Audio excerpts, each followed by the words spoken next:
Alright guys, Excessive Total War here. So today I am going to be taking you through my most recent match in the WWC. I played against this player, his name's Iskandar Two-Horne, and wow, like, I'm just going to say up front, I got absolutely owned these two games. But look, it's really good casting in the sense of his, I appreciate taking all the mystery out of it, but his builds were disgustingly good, really good. So yeah, so what I'm going to do is just take you through the games in a normal sort of format. So we'll start off.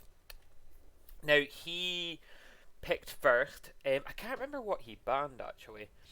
But, yeah, obviously he picked Bretonia. I went Greenskinless. Now, I want to explain my build quite a bit because I did bring a build to counter his build. I just didn't play it well. Alright, so what we've got here is, so for me, I obviously went Greenskins, and we're playing on Eshin, I think it is, yeah. And I went two Forest Goblin Spider Riders just to sort of harass the outside. What my kind of thought was it would draw maybe away, like, cavalry or whatever else, especially for a weaker player, but he didn't play into that at all.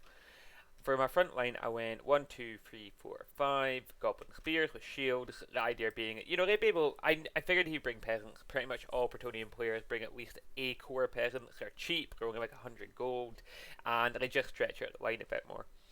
For my next line, I brought in just a couple of Orc boys, and we got shields. They were never going to do anything special, but they are still a unit you got to deal with. They will perform well against the like low tier sort of Bretonian infantry, so I figured it was a safe pick. For my leadership, I went Skarsnik. He's got the anti-large buffs. He's quite small himself, so if they're using cav or even archers or whatever else to try and snipe him out, it's actually quite difficult to deal with in that sense. Brought great river troll hag, but kit wise, all I brought her with was Spirit Leech, and I think it was, oh god, what's it called? Drop leadership, Doom and Darkness, which I never ended up using, and if I'm being honest, I didn't really get the full benefit of her, but we'll go through that later on. The Black Orc Big Boss, just for that immune to Psych in case he brought, I don't know, like, oh, they're not called Demigriffs, what the hell are they called? Griffins. It's not Griffins. It's like a Royal or, no. Oh, they're called something. I can't remember what their name is now. But they're big flying pigeons with lances anyway. And yeah, for my backline, now this is where I was planning on winning a fight. So the rest of this is just about counter picking and really just stretching out the line. Where my strategy lay was in my two stone trolls, which are tough, rocking about what 70 armor, which is pretty good. Their leadership's probably the strongest at 49 as well out of the trolls. But I also brought two Savage Orc, big boys. Now these guys are excellent. I bring them in every matchup, really good. And I knew he was going to go cavalry, right? Who would play Bretonia and not go cavalry? So I knew that was going to be mixed in there. They also performed really well against infantry, so it seemed like a right pick. And my secret weapon was these nasty skulkers. So the original plan was that I would sort of harass, maybe pull away some heavy cavalry units. This way, draw him out into my flanks. My main army just push up the centre, and then when he starts coming in the flanks, let's say he doesn't charge in with whatever Questing Knights or Grail Knights or whatever else, hits into maybe my cheap orcs because they're easier into the back of the goblin. Suddenly he's got Savage Orcs on him with pop the smoke bomb. He's delayed by 70% movement speed, and I think charge as well. And then the trolls come in, and the trolls are there for the mass to sort of keep it pinned down again. And suddenly he's got all these goblins and orcs and monsters climbing all over his camp. So yeah, I had this wonderful notion of sort of almost ambushing his flank attacks when he came in. So I think it was a good build. As you'll see as the game goes on, I think I just didn't play it right. I missed a couple of massive opportunities, and there was a couple of misplays from my point of view. As for Iskandar's build, like I said, disgustingly good build. So when I opened up into this match, I don't know quite what I was expecting. I always think Bretonia and Empire are two factions I struggle a lot with to fight. And they're also like two top tier factions, aren't they? Really, I mean, in the multiplayer sector. So when I opened up, I'd like look at this. I mean, it's just Bretonians for days. There's just like no end to them. So I started counting. We're counting 1, 2, 3, 4, 5, 6 cap. I'm like, holy shit, how is he affording this? But we'll go through how he managed to do that just now. So he actually managed 3 Questing Knights, 3 knights of the realm, 1 on each adjacent flank. He had field trebuchet, which was really, really good pick, and actually it was something I didn't really deal with in the fight, and I should have done.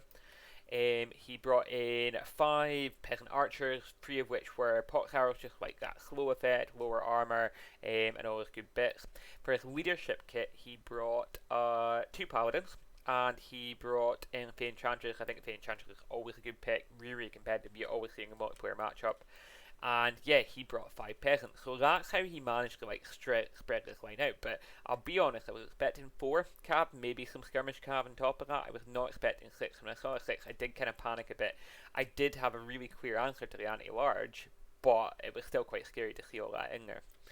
So yeah, so without further shadow of a doubt, let's get cracking.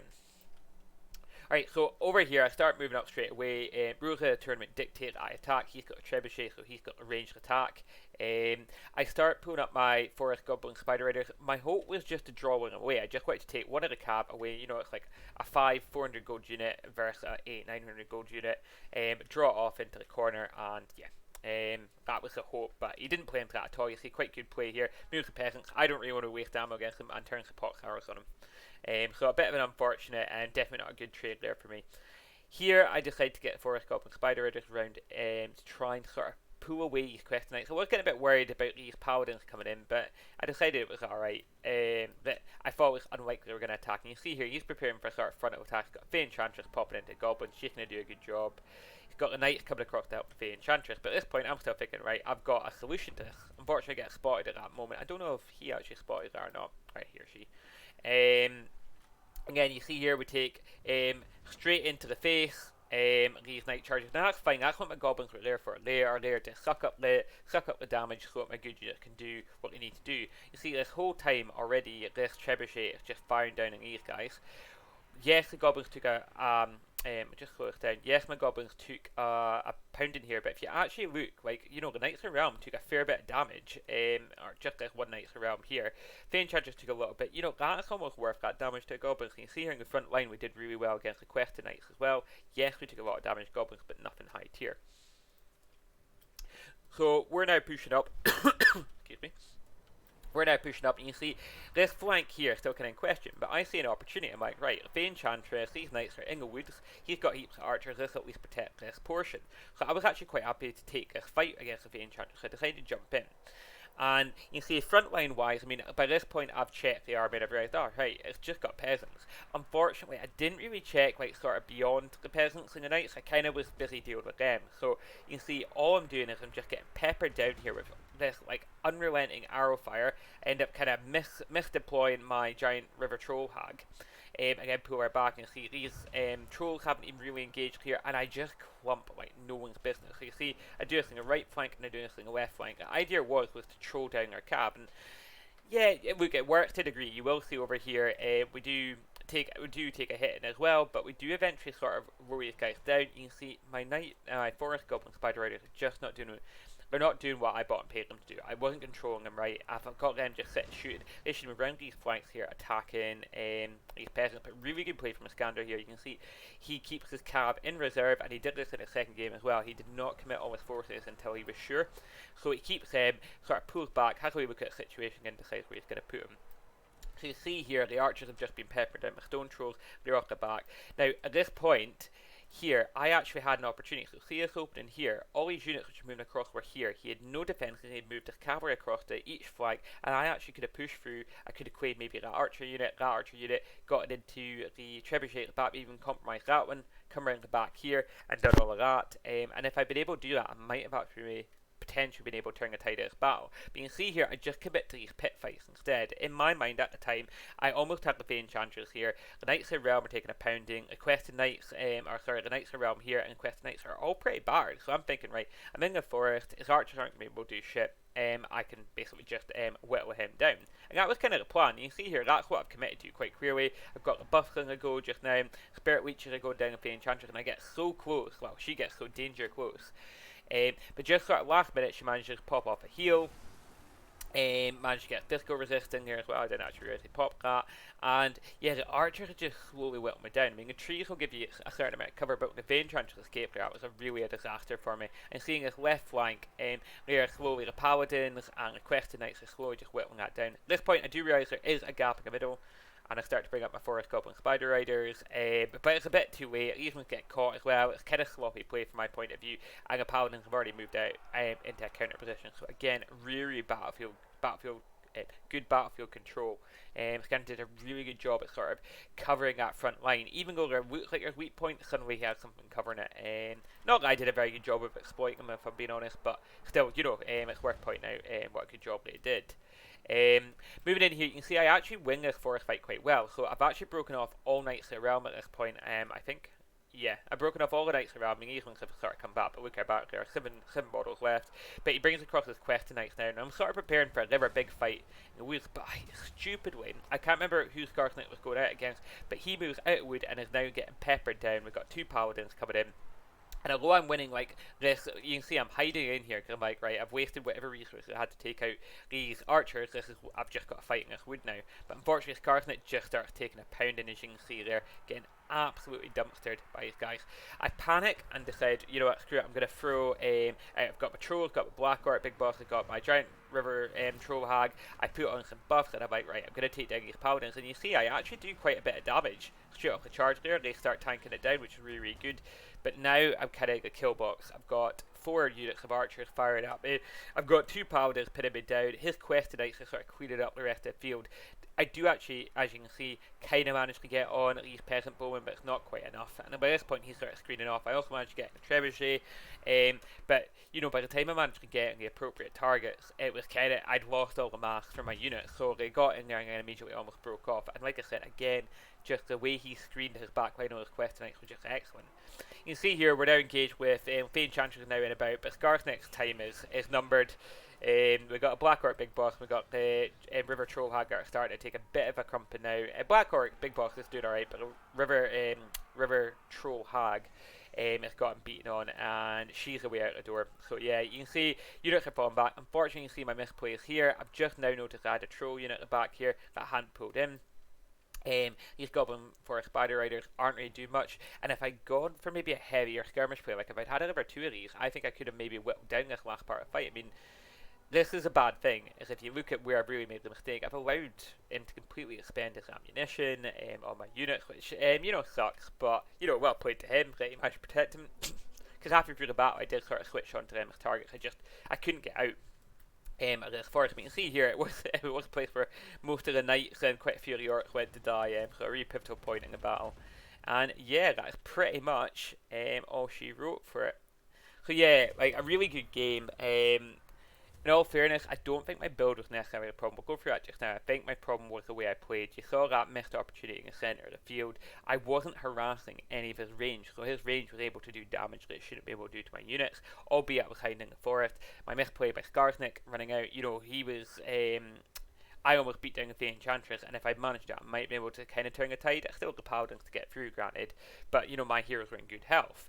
And I had the Spirit Leech in that, but unfortunately, once Scarsnet kind of started taking a pound, and it was too much to try and get back from, and my trolls I never got to use properly, which was really frustrating.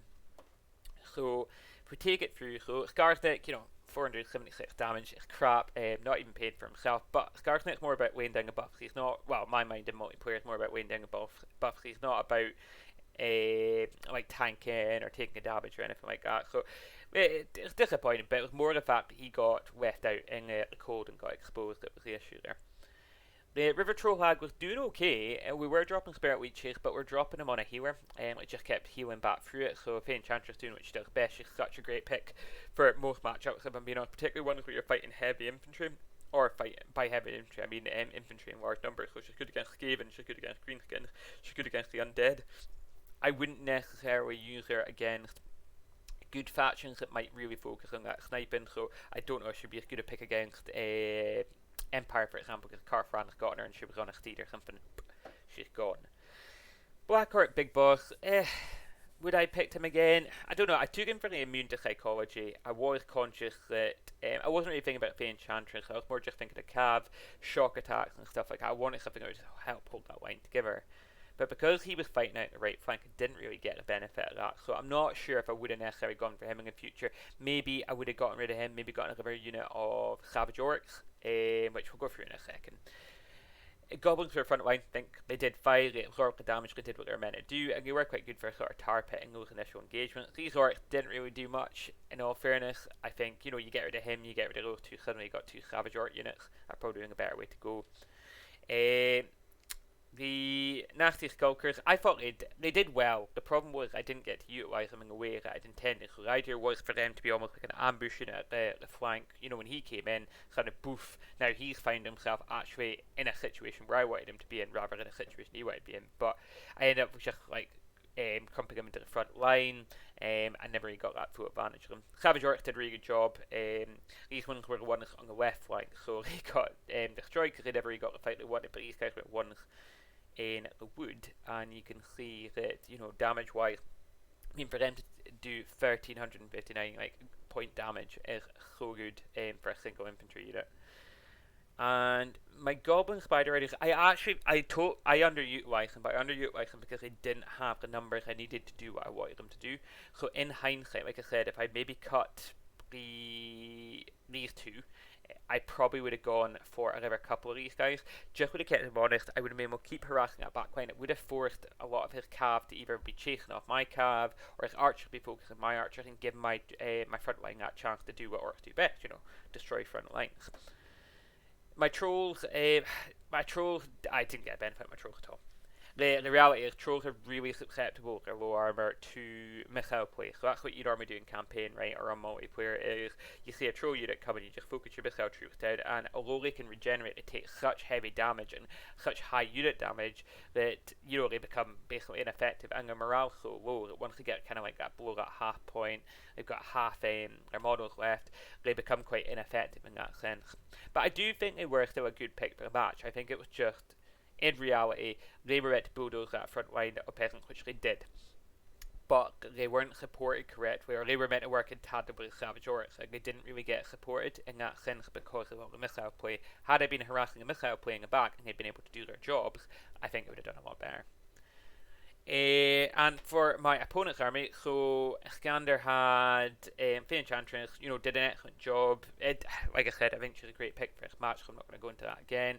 Paladins I thought was a really good pick as well. I do something similar, except for my mixing the Green Knight with my build. That's all just because you got a terror and it's unbreakable. Peasants, absolutely spot on. That's what allowed him to pay for this huge back line. And the archers, really good pick. And I'm annoyed at myself because I brought this wide infantry. I was preparing for fighting the anti-large, which, if I'm being honest, I think I was winning the large fight. Although the Quest Knights were still of relatively good health, I think if it had just been that pitch fight, I probably would have won that. But the archer play, I just wasn't really kitted out for. And you see, if you look at damage, I'm pretty sure they're only like a 400, 500 gold unit. So for that to do 847, 1071, 930, the damage of these archers was incredible. And they were just able to just wipe out my army without my army ever being able to get anywhere close to them. So really good play. The Knights into the Sunset, very Praetorian, gotta love it, very thematic build in that sense. And you know what, you played really well with them. The Knights of the Realm got absolutely crumped in that wood. That fight went really well for me, but the Quest Knights obviously did a lot better. And you see, from a numbers point of view, Quest Knights obviously killed the most. You would expect that, they're really high tier cavalry, and they're designed to fight infantry. But if you actually look at the damage value, they didn't fully pay for themselves. It's still really good, don't get me wrong. But if you actually look at the archers, were the ones that were really outperforming within that army. But his play with the Quest Knights, just sort of clearing away anything that kind of came back, keeping that centre line. He used them almost like infantry, which I've never seen him played like that before, where they actually held that front line, which is really, really good. And the Trebuchet was a really good pick as well. I didn't expect it. I have played a few Praetonians in this competition so far, and not one of them brought an artillery piece, so it was really caught me off guard with that one, and I wish I had planned some sneaky wee events myself. I thought I had with my Nasty Skulkers, but it didn't work, unfortunately. Cool, so that's a build, and that's a sort of breakdown of the army's performance. If we go into the second game, was that one? I think. Yeah. Right, so bear in mind, by this point, I played 4 games this particular day. It's the tail end of the tournament for me, and I've lost like a really close game at the start of the day. Second game I lost quite badly against Empire, which I hate Empire, and I really hate Empire. And I hate Pretonia as well. Again, my obviously first game against Iskandar, I mean he wiped the floor with me, absolutely destroyed me. So I've decided to go for a sort of my main, which is Norska, but he went for greenskins, which was quite surprising for me. I didn't expect him to go for greenskins, and I'll be honest, I wasn't too sure what to play to fight greenskins. I never played against him before as Norska, didn't really know what would be a good counter build, so I threw together this, which I'll explain the concept behind it as we go through. So to start off with, we had 5 Marauders with shields at front line. That was just, the usual trash, just to sort of get stuck into the front line, sort of push off any skirmishing, and take any like artillery or ranged fire. Although I'm fighting greenskins, they've still got meanness to erode your front line. For my sort of, I don't know if leadership kit's the right way, but for my sort of main killers, I went for Wolfric on a Mammoth, which I never usually do. I think Wolfric's an alright pick in multiplayer. Mammoth I never normally go for, because Wolfric, in my mind, Mammoths are easy targets. If you got a lot of missile play, like if you're playing against Empire, playing against Pretonia can do it as well. Sort of any faction, really, they'll just immediately gun down those big guys, and you lose so much value. It's about £3,000 per Mammoth. But I figured I was fighting greenskins, although my previous batch I said, I brought a build to fight large. I wouldn't say it's typical you see like really decent anti-large builds in greenskin play, although I've seen a lot of it in this tournament. And I decided to also bring a War Mammoth, bring a War Shrine.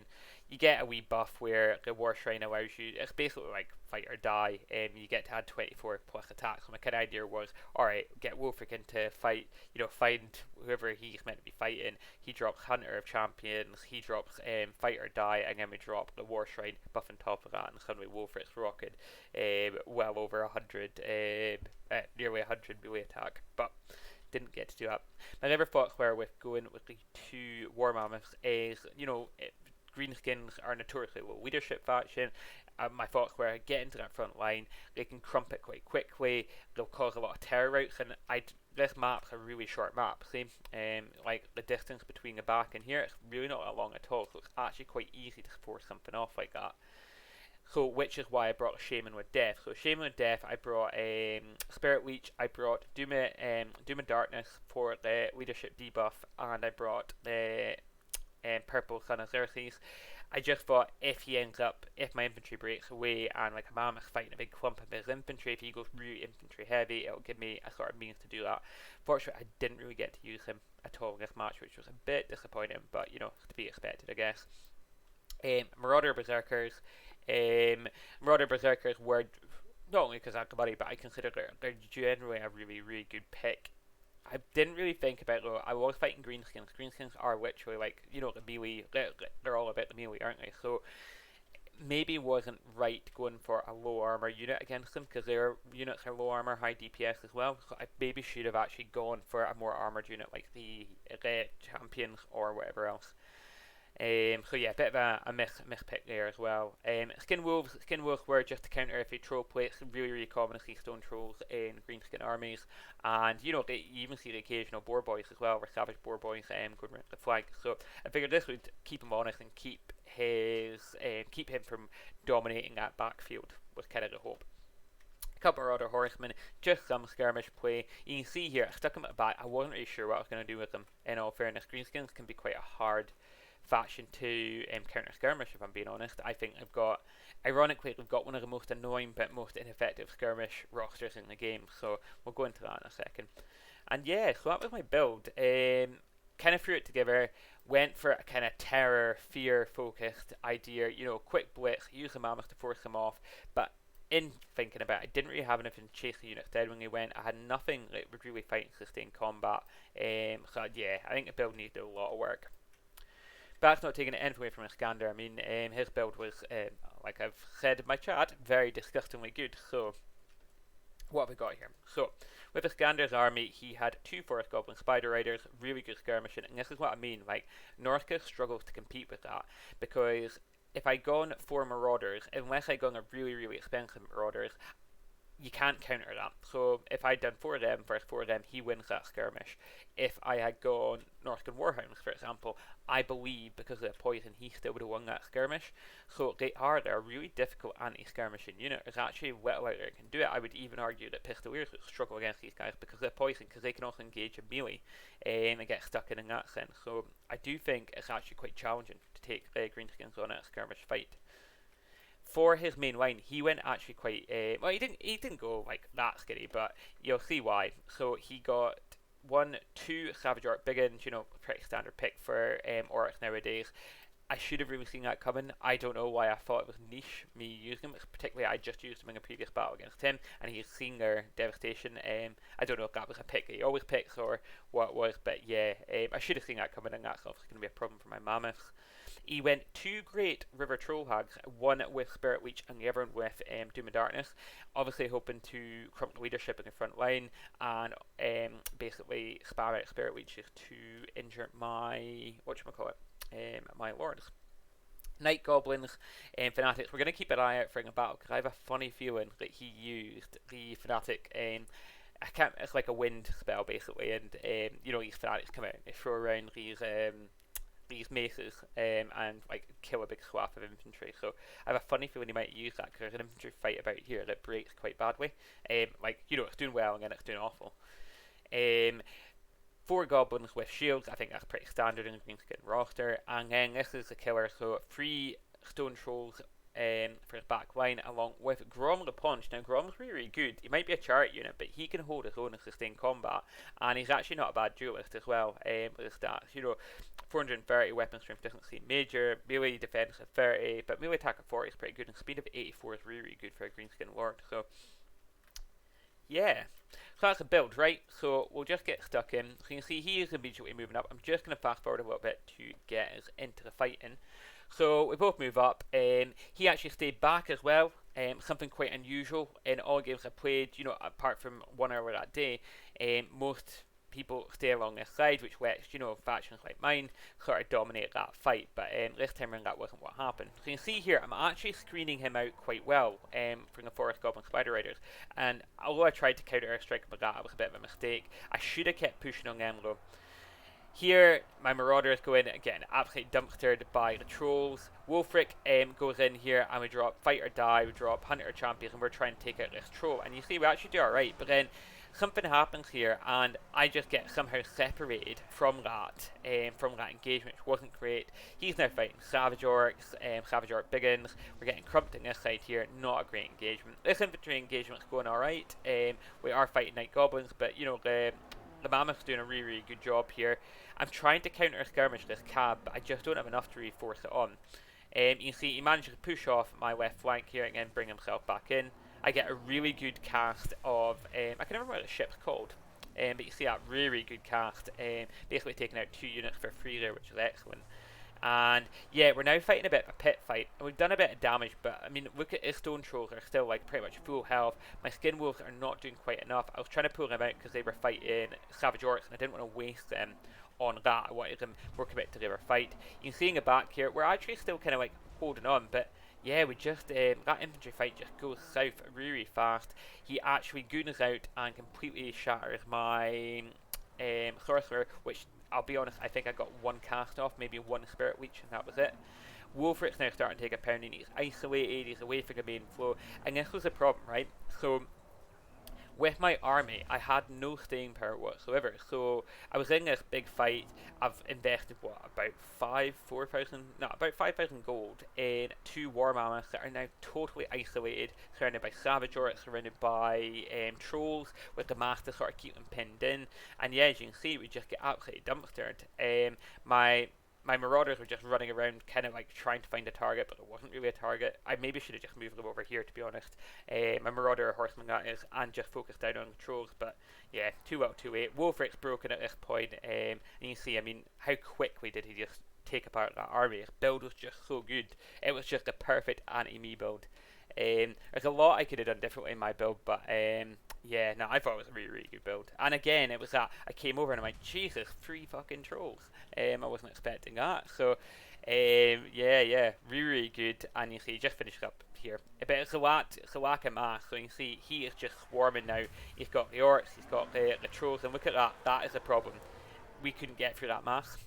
Just troll heaven for that one. So really well played, Iskandar. And I'm not taking anything away from the playstyle. I thought the playstyle was really good as well. You can see there, see when you're watching back, you can see his line doesn't move much, and I don't think that's a lack of micro. I think that's a deliberate, alright, I don't need them yet. He only commits forces as and when he needs them, which is something I need to work on. I'm kind of like an all-in sort of guy. I either win a fight or I lose a fight for that reason, which gives me very little tactical flexibility.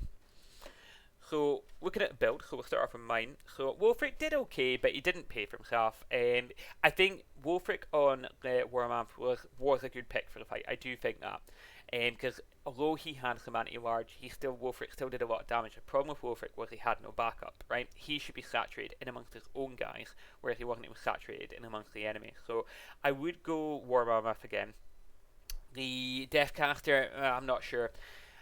I kind of wish I'd gone with something else.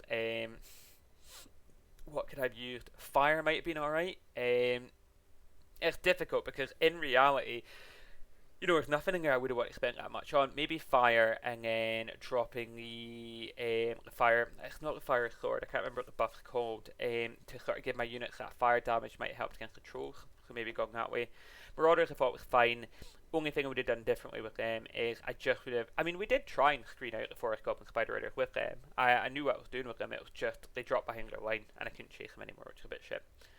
Berserkers, nah, I don't think they were a good pick for it. The thing is Greenskins have got some missile play, not amazing, but they do have some missile play, and they're a high DPS faction as well with low armor, so I would have been better going in with higher armored units like the likes of the Marauder Champions. I don't think I needed Marauder great weapons, but Champions definitely I think could have massively changed this fight.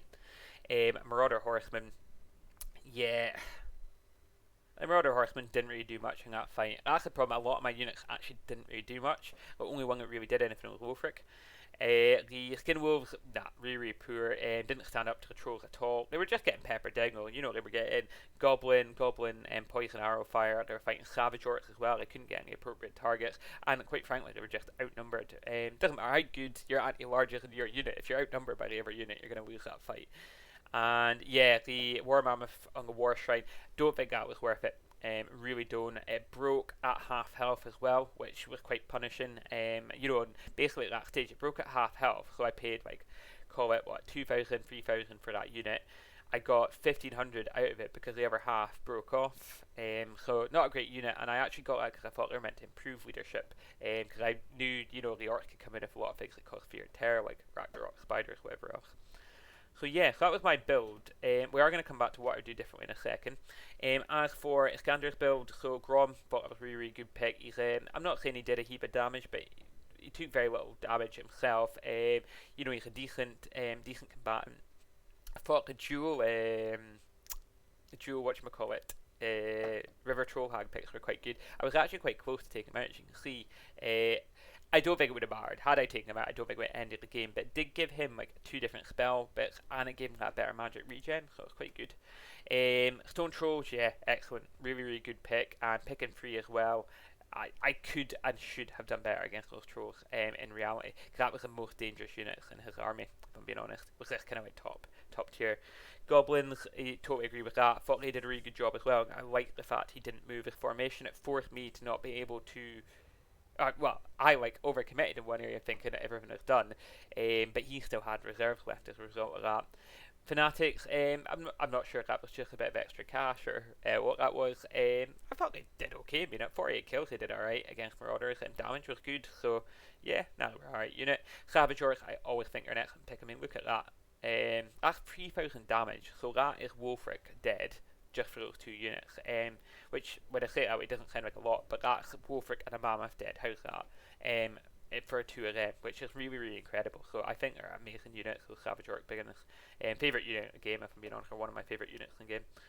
The Goblin Spider Riders, really good. Like I said, really, really difficult. It's something I'm going to need to sort of brainstorm is how do you skirmish? That was me trying to say counter and skirmish at the same time. How do you skirmish? The Goblin Spider Rider build is quite quite a big question, particularly for Northco, who I would consider to be my main.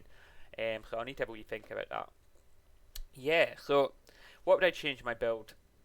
I would cut the. I think I would actually cut the wizard. Something I keep doing in my builds is I keep going with just Wolfric. Now Wolfric's alright, but like if you take my first game against Vinny and this game here, I had nothing to counter characters other than Wolfric. So I'm starting to wonder, and I can't actually think of a magic that would have been appropriate for that particular fight. It'd be different if I was fighting undead, then it'd be fire or whatever else. So I'm wondering, should I have gone to Northkin skin wolves, or two of the skin wolves instead, give me the anti-large, would have given Wolfric a bit of support, and it would have put a bit of pressure on his, rather than him being able to pick what fights he wanted, it would have put a bit of pressure, he would have been able to fight the trolls, to regenerate as well. I think it would have been a really good put, so I would have gotten rid of him, and gotten rid of the war shrine down here to afford those two. I probably would have maybe gone for an extra 2 skirmish cab just to put his skirmish cab under a bit more pressure, start to get around the back. They're also been good against trolls. I would have cut the skin wolves and gone for 2 Famir with great weapons to counter his trolls. I'm not saying they would have won that fight 3 against 2, but they would have done a shitload of damage. And I definitely would have cut the berserkers and maybe gone for 3 champions. And I think if I'd gone for 3 champions, that armor would have become a real barrier for his infantry later down the line. Like the savage orcs would have struggled against the armor, and if I managed to get on top of his trolls, then he actually had nothing to fight them. I could have won it that way. But yeah, so hats off to you, Iskandar. Really good builds, really solid play. Did a really good job, and I genuinely wish you all the best in the tournament. I think you're going to get on really far. As for me and where I sit in the tournament, that was my eighth or seventh game. Yeah, no, 7th game, because I'm the 8th player. Unfortunately, 2 other players have dropped out of the tournament, so there's no more games for me to play, which is a bit sad, because I don't think I would have made it through in the top 5 anyway, and I think like Iskandar, Marquis, Vinny, oh god, always remembered it, Don't Try So Hard, Healthmeyer, you know, there's really good players in there. Nothing to take away from the other players, but these guys are really good. And yeah, I don't think I would have made it through, but it's a bit frustrating. I feel like I've been robbed of 4 games that I could have practiced and casted on. So yeah, a bit disappointing. So I think when it's all said and done, that will be me out of the tournament now, which is a bit of a shame. That said, though, I am going to continue to cast multiplayer games. So there's actually a new tournament I was watching Turin put up. This it's like on Discord, and it's like tournament format, best of 3, and that. I think I'll definitely be joining in that. I've actually really enjoyed casting these videos, and I've enjoyed like looking at the builds and trying to get them done. I'm a bit of a 50-50 when it comes to multiplayer. Sometimes I love it, sometimes I hate it. This particular day that I was playing these matches, I was hating it. I got beasted 3 times and 1 time lost a game really close. So it was a bit of a devastating day of multiplayer. But you know, that's the way it goes. Some days you have good days, some days you have bad days, and I should have really just taken a break after my first game and gone, no, I'll play another day and had a wee think. But c'est la vie. So yeah, anyway, I went off on a tangent here. So I will continue to do casting and multiplayer games, and yeah, as for my campaign stuff, I'm kind of putting a bit of a pause on campaign stuff, not because I want to, but because I'll be honest, no one's really responding to it on my channel. So there's not much point in me creating content no one's watching. The whole point of being a content creator is creating stuff that people want to watch. So I'll stick with the multiplayer stuff. If you guys do want to see campaign, please drop me a comment in the comment section. And yeah, I'm also doing Valheim live streams on Twitter. Like I did like an 8-hour stream last night, which was just insane and really good fun. But yeah, such like a such a sort of game. So they'll also the recordings of them will also go up on YouTube. So feel free to check them out. They're really, really good. Great for if you're just sort of chilling it, particularly if you're playing the game yourself as well. It's quite nice. It feels like you're playing along with someone. Do those ones. And yeah, that is pretty much it for me, guys. So as always, if you enjoyed the video, please hit that like button. And hit that subscribe button. It'll keep you up to date with what I'm popping up. I am doing a lot of things just now, and I have got something sneaky I'm working on in behind the scenes, which is nothing to do with multiplayer. It does have something to do with Valheim, but it's not actually necessarily to do with the game. It's kind of like bringing all the things that I am creating together, which would be really, really nice. So yeah, watch out for that. And yeah, thanks for joining me, guys, and I will catch you all next time. See you later.